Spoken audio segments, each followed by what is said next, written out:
Seiti Monya Ena Kuruna Ena O Ena Kuruna Ena O. E com o nosso querido irmão Acai da tribo Cariri Chocó Pucachó, estamos iniciando mais um programa da aldeia. Boa noite, São Paulo, boa noite, Brasil, boa noite, Mãe Terra, boa noite, Universo, boa noite, meu amigo, minha amiga, você que teve a gentileza de estar aqui conosco. Eu agradeço muito a sua presença, o seu carinho, você que pode estar agora ao vivo na Rádio da Aldeia, no canal do Instagram, no canal do YouTube ou no Spotify, ou vendo a gravação que fica depois postada. Só não fica na Rádio da Aldeia, nos outros canais elas ficam. Então, sejam muito bem-vindos. E hoje é segunda-feira. Isso, segunda-feira. E como segunda-feira é o dia do segundo raio, raio dourado, amor, sabedoria, como fazemos todo o programa, eu peço a você, grandinho, fecha um pouquinho o olho.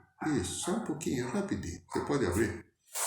Inspire devagar e profundamente, bem lento, entrando no contato com esse divino e sagrado coração, onde a presença do Pai e Mãe Criador na nossa vida.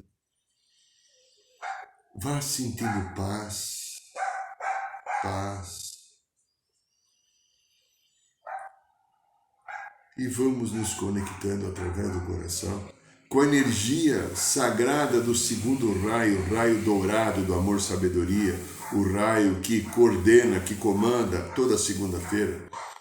E vamos pedir aos queridos mestres Confúcio, Arcanjo Jofiel e Constância, que são os dirigentes desse raio dourado, em nome de Deus para toda a humanidade, que a energia do raio dourado, amor, sabedoria, envolva nossa vida, o nosso campo órbico, as nossas escolhas, e tudo que eu fizer na minha vida tenha a permeabilização, o envolvimento e a lucidez do raio dourado me acompanhando. Sinta esse dourado envolvendo o teu campo áurico, os teus 4 corpos inferiores, e ele vindo parar em nosso coração, acendendo e abençoando a nossa sagrada chama divina. Aqui quem fala é Irineu de Liberale, e vocês já escutaram o cachorrinho, parece que cada vez que eu vou fazer o programa da aldeia, ele sai lá fora, eu não sei se é... Eu não combinei com a dona dele, mas ele sai lá fora e esse horário é um horário que passa muitos cachorros, né? O pipirum e o cocorrum, que o pessoal vem... Mas o pessoal aqui é legal, porque eles levam o saquinho, faz tudo bonitinho, né? Então, para qualquer cachorro que passa, esse é um luluzinho, é um Lhasa, não sei o que lá. Eu descobri a marca esses dias aí, que me falaram, né? A marca desse cachorro que eu não sabia, né? A raça. Então, é um luluzinho, é um Lhasa, né? Tá chamado de Lulu. E ele é muito bonitinho, sabe? Todo enroladinho, pelinho, branquinho, assim. Quando eu passo assim, ele já não late mais para mim. Ele só faz assim com a cabeça, né? Então, acho que já estamos ficando quase mano brother, né? Muito bem, meus queridos, minhas queridas. Inicialmente, hoje eu quero falar do curso Resgatando o Xamã Interior. A gente estava quase fechado, estava só com uma vaga, teve um casal, passou agora, estou vendo aqui, passou um casal com 2 cachorros. É um barato, né? O Resgatando, tinha um casal que iria fazer, teve algum processo familiar, já avisaram que não vão poder, já tinham até dado a entrada, não sei o que lá, tudo bem. Estou com 3 vagas. O curso Resgatando o Xamã Interior, 48ª edição desse curso, formamos praticamente 700 xamãs já. E se você quiser estar conosco nos 4 dias do Carnaval, 26, 27 e 28 de fevereiro, 1º de março, você vai lá, tomar café da manhã, vai almoçar, vai jantar junto conosco, vai dormir lá junto com a gente na tenda, vamos tomar um banho de cachoeira, vamos participar de um ritual da ayahuasca, você vai tomar banho das tuas ervas de poder, você vai conhecer os conceitos básicos do xamanismo, as 4 direções do xamã, os 4 caminhos do xamã, você vai entender um pouquinho dos elementais da terra, gnomos, duendes, elfos, salamandres, etc., né? Ondinas, tá? Você também vai conhecer um pouco de pedras, cristais, de ervas, então, também a tua erva de poder. Vai conhecer teu animal de poder, vai conhecer o teu mestre xamã. Você vai ter os conceitos e vai poder aprender a abrir uma roda de cura. E se você quiser, pode servir como terapeuta para trabalhar com as pessoas. Mas o mais principal, você vai aprender a fazer uma imersão no seu coração. Eu superior. O trabalho da aldeia é orientado pela espiritualidade para desenvolver a consciência crística. E o curso é totalmente voltado para o desenvolvimento da consciência crística. O relato das pessoas, no próprio site da aldeia você encontra alguns relatos de pessoas que fizeram. No canal do YouTube tem um vídeo de algumas pessoas que fizeram o curso. As pessoas mudam muita coisa na vida, ou talvez uma das experiências mais ou a mais importante que venham a viver. Então, se você quiser fazer, tem uns 3 vagas ainda. Se o teu coração sentir esse chamado de uma mudança profunda de paradigmas, de padrões, do envolvimento com a tua espiritualidade, com a tua vida interior e pessoal, olha no site da aldeia, aldeiarosadorada.org.br. Na página principal da aldeia está lá cursos, clica lá, Retiro do Carnaval, resgatando o xamã interior no Carnaval.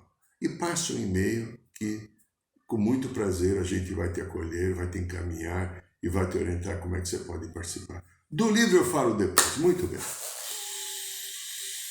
O tema que já me veio, acho que foi no sábado, né? Sábado me veio, sexta-feira, enquanto eu meditava à noite, me veio o tema, o inconsciente coletivo, uma nova abordagem. Inconsciente coletivo, nossa, que coisa, né? O grande desenvolvimento dessa ciência a qual eu pratico, chamada psicologia, hoje eu não falo mais que eu sou psicólogo, eu abri mão desse título porque eu virei um terapeuta transpessoal. Eu não trabalho só com a psicologia clínica, eu trabalho também com muitos processos energéticos. Por exemplo, o nosso CRP não aceita a regressão de memória, é um problema deles. Eu aceito, a minha espiritualidade também. Também não aceito os rituais de cura e libertação da Sagrada Ayahuasca. Eu também aceito. Então, por causa dessa discordância, eu preferi ser um terapeuta transpessoal. Então, eu trabalho, além da psicologia, com tudo aquilo que eu aprendi em 11 cursos depois da faculdade.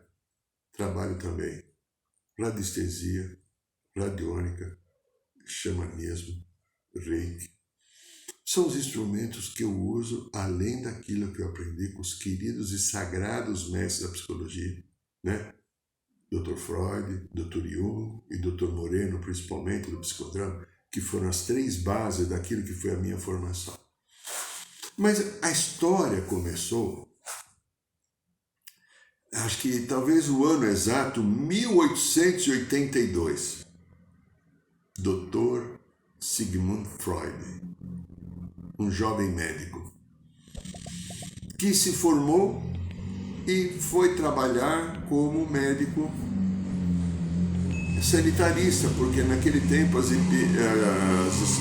epidemias, quando vinha, matava milhares e milhões de pessoas e não se tinha antibiótico, então você imagina. Aí depois ele começou lá em 1982, com um médico chamado Theodor Meinert. Em 1885 ele foi para a França com o Dr. Charcot. Foi para lá trabalhar com aquele hospital do chamado loucos da época, né? Se você falar louco hoje você é preso e processado. Mas naquele tempo se falava, né? Loucos, endemoniados, endiabrados, né? Eram, né? Os valores, né? Eu estava lembrando uma coisa muito interessante. Ontem não, foi sábado que jogou meu time. Meu time perdeu de novo, Palmeirinhas, sabe? Então, eu estava lembrando de uma entrevista que eu vi uma vez.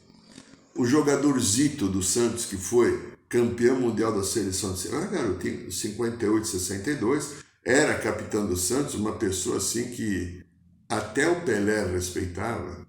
E eu estava escutando um dia uma entrevista na Rádio Bandeirantes. Eu era adolescente.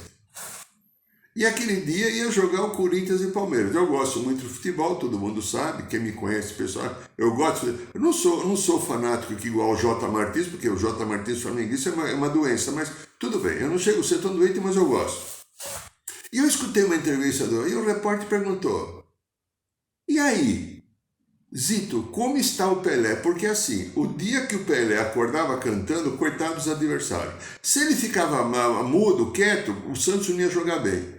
E aí o Zito falou a segunda frase: o crioulo negão acordou feliz, está cantando. Se você falar hoje crioulo negão para alguém, você é processado. Naquele tempo era natural o padrão. Ok? Então, há mudanças de processo. Eu estou colocando isso como as linguagens mudaram. Eu lembro do comediante Costinha, que só fazia piadas de gay, ou aquele humorista também, da década de 70, quando começou a Bossa Nova, o Ari Toledo, eu era jovenzinho, adolescente. Também, o mundo mudou, tem coisas boas e coisas ruins na nova versão do humor. Uma das coisas ruins que eu vejo é essa história da boquinha da garrafa que se perpetua nos pancadões, que eu acho uma coisa que é antinatural, anti-espiritual, anti qualquer coisa que tenha lógica, mas são conceitos que algumas consciências entendem como legal, como bacana, devido ao seu nível cultural e o seu entendimento emocional e espiritual também. Muito bem. Bom, então o Dr. Freud começou com esse conceito a partir de 1885, quando ele começou Charcot. Aí ele voltou isso em Paris, ele voltou para Viena, na Áustria, e ele percebeu que não era bem o que ele queria. E ele foi entendendo, e claro, ele tinha uma missão, algumas pessoas chegaram até ele, quase que sempre mulheres, vivendo crises naquele tempo chamado histéricas, e ele percebeu que ele não tinha nada para se basear, né? Ele tirou da cartola, né? E ele percebeu que ele conversava com as pessoas melhoravam. Ele parava de conversar, as pessoas regrediam, voltavam aos estados. Então ele foi desenvolvendo, através da observação de um senso crítico, bastante analítico, desenvolvendo uma nova ciência chamada psicanálise. Muito bem, então a importância do Dr. Freud é fundamental à existência da psicologia no planeta Terra. Sem ele, talvez eu não estivesse aqui falando com vocês. Alguns anos depois, o Freud ele desenvolveu dois conceitos interessantes, que é chamado a teoria topográfica da mente, quando ele falava do inconsciente, pré-consciente e inconsciente. E também desenvolveu um modelo estrutural da mente, do id, ego e superego. A teoria freudiana falava basicamente que todos os conceitos da vida humana, todo o processo da vida humana estava relacionado na repercussão de trabalhar com equilíbrio na sua sexualidade. Então a psicanálise que Freud, hoje já há várias mudanças, né? A psicanálise que Freud trouxe a partir de 1885, talvez 1890, etc., e se firmou bem a partir de 1910, 20 e tal, estava muito baseada sobre a sexualidade humana. Ele fez alguns estudos interessantes. Algumas coisas foram comprovadas e hoje algumas já percebem que não são bem daquele jeito, mas não se perde a validade da genialidade do Dr. Sigmund Freud. Fantástico, com profunda gratidão por ele ter assumido vir viver esse papel entre nós humanos. Eu encontrei no site chamado Psicanálise Clínica alguns trechinhos que eu vou colocar. Achei o site bem direcionado, então eu estou avisando aqui que eu não estou roubando nem direito autoral, não. Eu estou citando vocês aqui, né? Em 26 de julho de 1875, nasceu o Dr. Carl Gustav Jung. Ele se formou em medicina na Suíça, né? Fez psiquiatria. E ele fundou a chamada psicologia analítica. O Freud fez a psicanálise e Jung, que foi o seu discípulo até algum momento, quando eles começaram a divergir sobre o inconsciente pessoal e o inconsciente coletivo. O Freud talvez não aceitasse, contam alguns livros, né? O inconsciente coletivo, e o Jung aceitava o inconsciente coletivo e desenvolveu muitas teorias sobre isso. Claro que sabemos que houve uma história, depois até tem um filme que conta, que o grande rompimento que houve entre eles foi quando Freud ficou sabendo que Jung tinha uma amante. O Dr. Carl Gustav Jung, um dos homens mais brilhantes que esse planeta teve, no meu conceito, beijo as mãos e os pés dele pela genialidade. Ele era um ser humano que também tem as suas neuroses, se apaixonou por uma paciente, manteve ela. Tem até um filme que conta a história deles, é muito interessante o livro, o filme. E se apaixonou por uma paciente, e quando o Dr. Freud ficou sabendo, teria sido então, né? Eu não estou afirmando, eu estou falando de hipótese. O rompimento entre os dois, porque o Freud era extremamente moralista e o Jung já não era. Ele já tinha um conceito de menos julgamento do que aquela rigidez de uns 30 anos de nascimento antes do Dr. Freud tinha, né? Talvez 30 a 35, quase 40 anos de diferença de idade. Bom, e o Jung, no meu ponto de vista, ele foi tão genial quanto o Freud. Porque a partir daquilo que Freud tinha, e ele aprendeu muita coisa com o Dr. Freud, o Dr. Jung foi além também. Ele pegou aquilo e espichou, ele ampliou, ele desenvolveu mais. Então, na psicologia analítica, ele desenvolveu o conceito de psique, de consciência, de ego, de inconsciente pessoal e inconsciente coletivo. Os arquétipos, né? Persona, ânima, ânimos, a sombra, o self, né? Que é o si mesmo. Não vamos entrar nada disso porque nós queremos falar aqui de inconsciente coletivo, né? E trazer assim uma nova abordagem. Quem foi Carl Gustav Jung? Foi um psiquiatra e psicanalista suíço. Ele praticava também a psicanálise, que aprendeu com um conceito que se tinha, que não tinha outro conceito a não ser o modelo freudiano. Psicanálise. Depois ele foi criando a psicologia analítica a partir da sua própria história. Então, ele atuou anos depois na escola e foi o fundador da psicologia analítica. Há muitas pessoas que se consideram fãs dele por a sua abordagem psicanalítica mais abrangente.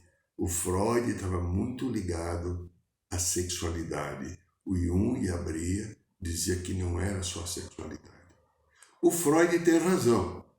E o Jung também tem razão. Eu que estou agora numa posição bem mais confortável. Quanto a sexualidade é importante e quanto também esse inconsciente coletivo é importante. Só que o Freud ficava só na sexualidade. E não está errado olhar a sexualidade como um conceito que trava o desenvolvimento humano, a felicidade. E sexo é a coisa mais proibida que se tem de falar, porque as religiões colocaram tabus. Uma moral rígida e doente que a sociedade tem também colocar o tabu, da coisa mais natural que é o encontro de duas pessoas para viver uma experiência de troca energética, afetiva, orgásmica e para que a vida continue acontecendo. Porque se a tua mãe e o teu pai não te fizessem sexo, você e eu, ninguém estaria aqui, né? Só que sexo é considerado uma coisa horrorosamente proibida, principalmente por algumas religiões. Há conceitos agora que eu tive esses dias, pessoas que eu acabei tendo contato, de que uma determinada religião, o rapaz teve relação sexual, engravidou uma moça, antes de casar, ele foi expulso de casa e da igreja, porque ele cometeu um pecado, ele foi contra a lei de Deus. Eu queria saber onde que está dito que o homem e a mulher não podem ter relação sexual antes do casamento. Quem é que inventou isso? São valores, né? Muito bem. Então, o Jung desenvolveu uma chamada psicanálise, uma linha psicanalítica mais abrangente. dá ênfase em diversas áreas da mente humana, não apenas a sexual. Ele dá ênfase à cultura, aos aspectos sociais, à herança familiar. Então ele não ficou só preso. Para o Dr. Freud, tudo... E o Freud acho que não tinha outro caminho, não sei começar por esse.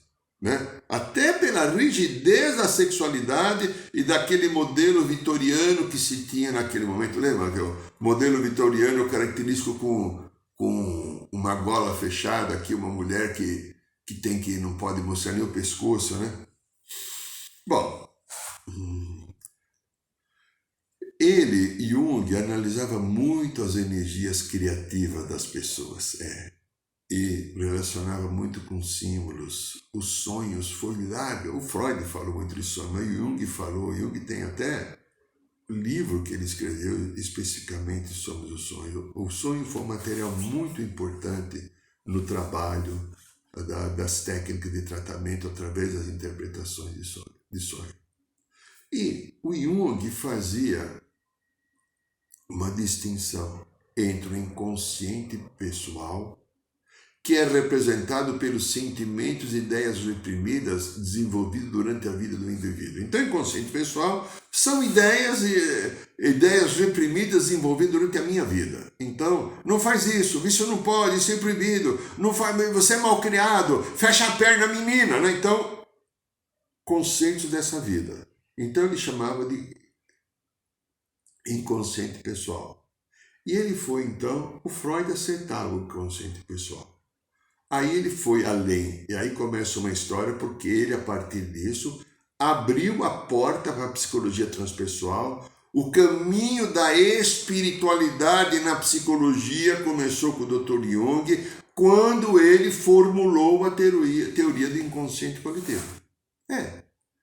E ele diz que o inconsciente coletivo não desenvolve só individualmente, ele também é herdado. É o conjunto de sentimentos, pensamentos, lembranças compartilhados por toda a humanidade. É mais ou menos assim. O inconsciente coletivo, eu tive um professor meu, né? Dr. Paulo, ele falava uma coisa interessante. Inconsciente coletivo. Imagina que aqui tem uma nuvem grande, imagine uma nuvem grande que envolve o planeta inteiro. Em qualquer lugar que você está nessa esfera, tem essa nuvem por trás. Essa nuvem que está por trás é o inconsciente coletivo. E ele representa a vibração do conjunto de todos os pensamentos e sentimentos que a humanidade emitiu até hoje. Ele fica nessa nuvem aqui.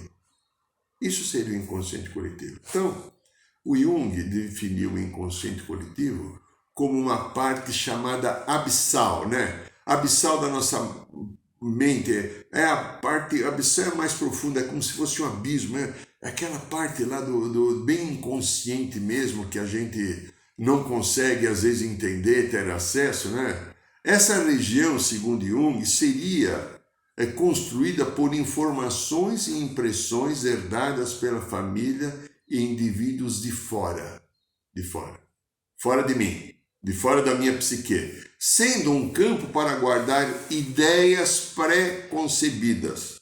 Então, o preconceito que eu manifesto agora viria desse inconsciente coletivo, porque muitos antepassados de diversas gerações que não precisam ter o meu sangue, a minha raça, a minha ideologia a partir do futebol, o meu sexo, opinião política ou religião, herdaram, e eu estou captando, porque a mente, né, o grande Moreno, que criou o psicodrama, ele falava: a nossa mente é como se fosse uma antena. Só que ele não falava parabólica, porque naquele tempo não tinha antena parabólica ainda. A mente está captando. E o pensamento faz as teles. E depois a palavra telepatia. O pensamento capta. Aí eu aprendi com a espiritualidade. Eu não sou responsável por nada que eu penso. Eu me torno responsável se eu aceito o pensamento. Presta atenção nisso. Então, assim, ainda que desenvolvamos de forma indireta, é nesse lugar onde se escondem os nossos traços mais íntimos, nesse chamado inconsciente coletivo. Jung aprimorou essa ideia e afirmou que o inconsciente coletivo é a parte que não sabemos sobre a nossa própria essência. Inconsciente coletivo. Alguma coisa que está em algum lugar que de repente entra e daqui a pouco sai, que eu não tenho domínio, não tenho acesso. Preste atenção nisso. Uma parte que entra e sai, que eu não tenho domínio e não tenho acesso. E isso é herdado de um padrão que está aqui em cima de todos os pensamentos e sentimentos herdados pela humanidade. É aí que daqui a pouquinho eu quero mostrar uma diferença de algum caminho que eu estou chegando, muito ajudado pelos planos da luz do universo. Então, dessa forma, comportamentos, sentimentos, impressões que não controlamos conscientemente residem nessa parte. Então, cai um pensamento, um sentimento, eu fico às vezes alterado nas minhas emoções, nos meus sentimentos, na maneira de ser, não sei o que lá, e de onde que veio isso daí? Não sei dizer. É um inconsciente coletivo. Eu tenho aprendido que não é bem assim, mas valeu isso até agora durante muito tempo. Também ele falava que o inconsciente coletivo não se desenvolve individualmente, pois ele é herdado. É um conjunto, então, de sentimentos, repetindo, pensamentos e lembranças compartilhados por toda a humanidade. Aquilo que eu capto aqui, você e aqueles que nós não conhecemos podem estar captando, porque isso é comum. Vai depender de frequência, às vezes de experiências pessoais, que eu entro numa determinada vibração e puxo, capto e entendo. Bom, contrariando o Dr. Freud, que afirmava que isso, eram apenas alimentados por vivências pessoais, Jung propôs que se tratava da história da própria humanidade. Não está errado. Não está errado. Porém, ele chegou só até aí. Eu já vou falar já disso. Olha, como seria o inconsciente coletivo? É um absorvente, é uma coisa que absorve a história da própria humanidade. Ele vai lá natural nos nossos arquétipos. Tipos antigos, que a gente herda. Os arquétipos avulsos, independente de quem seja a família ou não, absorvemos e canalizamos em nós o conceito do grande coletivo externo. Onde que entra uma diferença agora?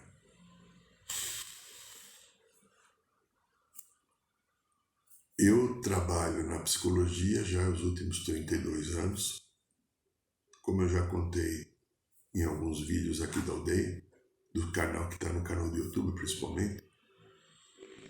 Eu era publicitário e um dia eu tive um chamamento espiritual. Quando eu estava numa cidade aqui, Águas da Prata, passando uma semana de férias, Estava com muita tensão no meu trabalho. Eu trabalhava no Jornal Globo naquele momento, na área comercial, publicitária, marketing. Estava vivendo um processo muito complicado e de repente algo me falou quando eu estava nessa cidade.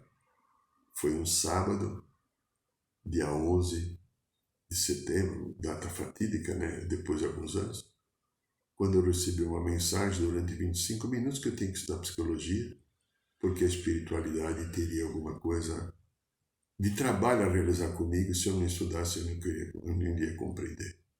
Hoje, depois desse período de vários estudos e procurar ser um aplicado e disciplinado, porque eu não sou nem aplicado e bem disciplinado, então me esforço para ser aplicado, disciplinado, seguidor desses conceitos, eu percebo por que a espiritualidade veio bater na minha porta e me chamar para uma missão que eu tinha. E eu fui. Depois que eu me formei, apareceu o xamanismo. Há um vídeo aqui no canal do YouTube, como o xamanismo entrou na minha vida, que eu acho que é muito importante. E há um outro vídeo também, gravado, chamado Matrix Emocional, que é o nome do livro, do nosso livro. Muito bem. E aí, então, os rituais sagrados de cura, interpretação e ayahuasca. Já contei isso aqui, mas eu vou reafirmar para sustentar a teoria que eu estou falando hoje. Eu tenho trazido um conceito novo que eu falo no livro, que são memórias e consciências de vidas passadas, as influências que eles têm. Vou caracterizar memória. Memória é uma história do teu passado pessoal e não tem nada a ver com o inconsciente coletivo. São as múltiplas vidas que você teve. Uma dessas, vamos supor, a vida número 5 passada, a vida número 12 passada. Você desencarnou num determinado padrão de sofrimento. Aquela consciência que está ligada ao teu terceiro corpo, o corpo emocional, ainda ficou presa no sofrimento, não importa que passaram 5, 10, 15, 20 vidas, 2, 3 mil anos, ela está em sofrimento.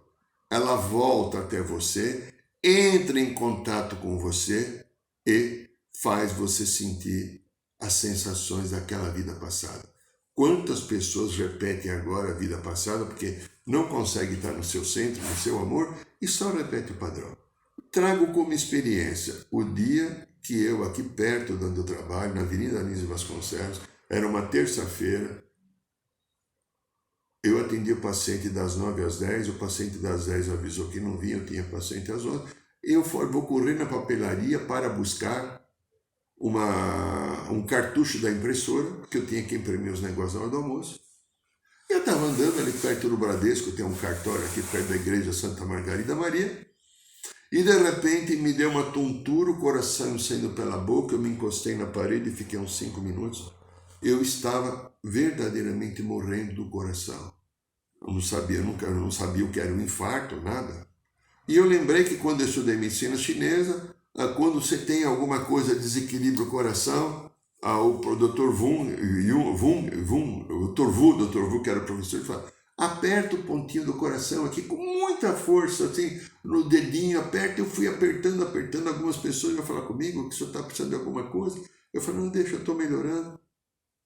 Voltei para construir o coração, aquela coisa, eu consegui acalmar o banho. A sensação era, não conseguia ficar de pé, desfalecimento, eu não sei como desmaiei. Eu encostei na parede e fiquei, depois eu comecei, não saiu ar, respirava com dificuldade, voltei para o consultório, peguei o livro da assistência médica para ver que hospital que eu ia e uma voz falou assim, mede a tua energia. Fui lá, medi a energia, falei, energia vital, 100% positiva. Como? Eu estou tendo infarto. Então alguma carga espiritual, energia espiritual, 100% positiva. Cacildes, lembrando Mussuns, lembra? Medir energia emocional, menos 100. Aí eu entendi uma coisa. Eu peguei meu pêndulo naquele momento e o cachimbo e limpei meus campos, chakras, etc. Às 11 horas eu estava inteiro de novo atendendo as pessoas.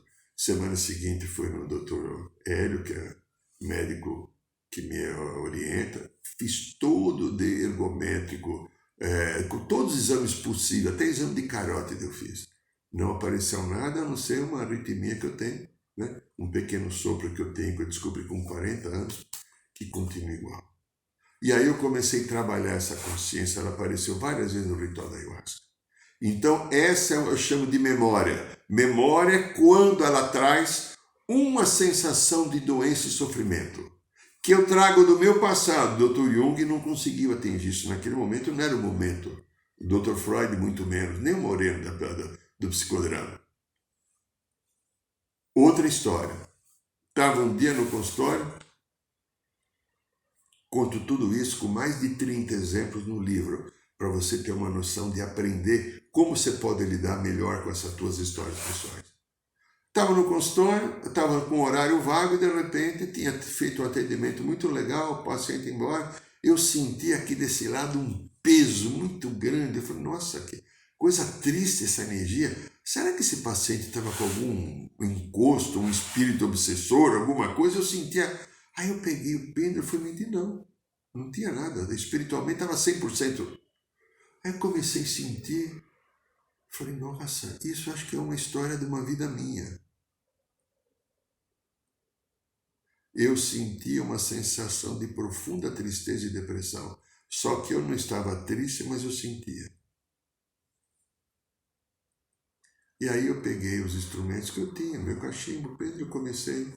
E durante uns 6 meses no mínimo, cada vez que eu sentia, Eu já estou então aprendendo que aquilo era uma consciência minha de uma vida passada, de um homem que depois eu fiquei vendo em rituais da ayahuasca, alguém que morreu na França, do coração morreu com muita, não, do coração foi outro, morreu com muita tristeza, depressivo. E eu todo dia que eu senti essa consciência, aí eu comecei a aprender. Eu conversava com ela. Por que você está triste? Olha, essa vida já acabou. Eu explico muito disso no livro. A vida já acabou. Eu agora sou Irineu deliberado de uma nova personalidade. Eu não sou mais você. Mas você ainda está preso no meu corpo emocional. E eu mandava luz, amorosidade, amor. Até que um dia chegou um determinado momento que eu estava muito bem feliz. Eu senti que ela eu sentia como se fosse uma sombra que vinha, uma coisa pesada, triste, é como se fosse tudo cinza, né? Eu vou te dar todo o meu amor. Eu peguei meu cachimbo sagrado, comecei a pitar, envolvi ele com uma luz branca, uma luz dourada, uma luz rosa, imaginei ele dentro de um coração e eu comecei a pitar com todo o amor do mundo, sabendo que é uma cura minha. Não tinha o desenvolvimento que eu aprendi hoje agora, mas isso foi o que foi me trazer esse conhecimento. De repente aquilo fez assim, pá! Explodiu. Eu transmutei essa memória, essa consciência da minha vida, de uma encarnação passada. E aí eu aprendi. Memórias são aqueles aspectos que trazem dores e sofrimentos. Consciência são aqueles aspectos do meu passado que me traz sensações emocionais desagradáveis. Então, eu tenho desenvolvido esse caminho. Provavelmente outras pessoas no Brasil, no mundo, estão também recebendo essa orientação da espiritualidade. Eu estou trazendo um conceito novo na psicologia.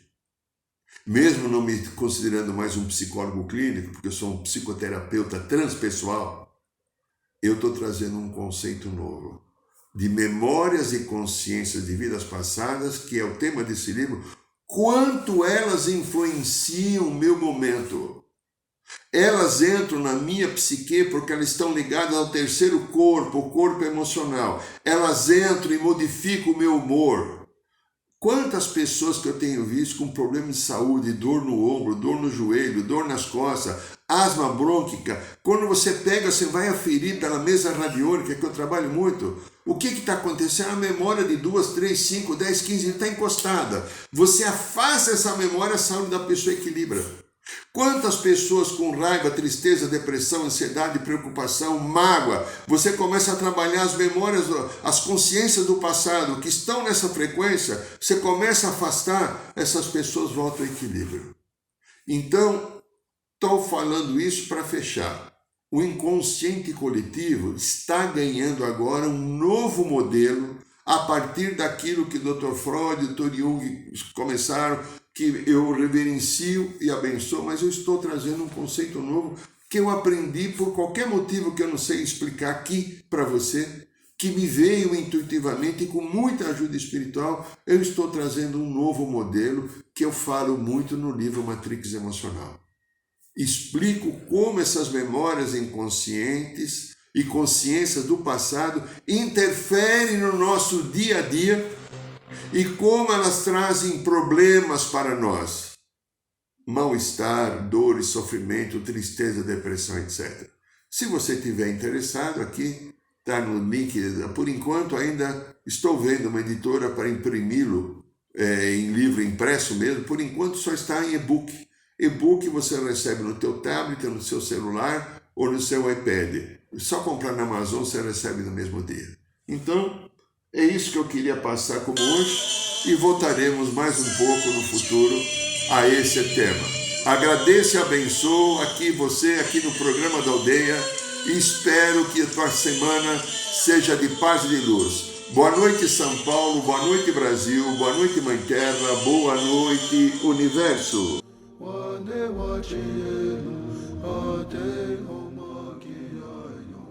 Saiba mais sobre os nossos rituais de ayahuasca, cursos de xamanismo e rodas de cura. Acesse o site www.aldeiarosadourada.org.br.